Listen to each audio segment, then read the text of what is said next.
Ari tayo mga puso, pila naman ka mga nagasagod sang baboy sa probinsya sa Negros Occidental nagkakangawa sa posible liwat nga pagtuhaw sang African swine fever cases.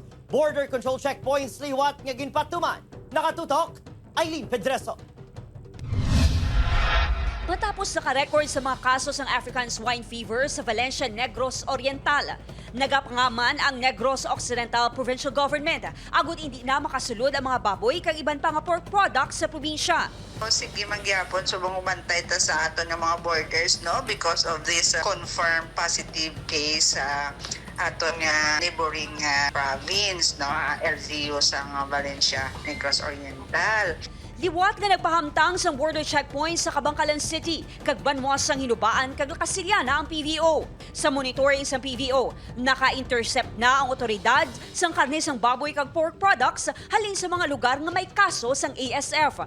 Magluwas sa checkpoints, may ginapatigayon man nga surveillance sa Provincial ASF Task Force sa mga merkado kag slaughterhouses. Sa Talisay City, isa si Robilin sa labi nga naapektuhan sang ASF sang tinalikdan nga tuig. Subong pa lang ini amat-amat nga nagabangon sa negosyo. Gani nagakabalaka ini sang nahibaluan nga may ASF cases na sa Oriental. Baan man tapos galuyan man ang lawas mo, siyempre kay gagasto ka man mo. Mulang ginalimpyuhan ng namon permi ang mga baboy, mga maintenance lang. Amuman sini ang nabatsyagan sa mga nagabligya sang baboy sa merkado. Suno sa ila, posible nga magpigado naman liwat ang baligyaanay kung magdamo ang kaso sang ASF. Problem na naman sa mga business ang tagababoy. Kaya bata man ang mga customer, malak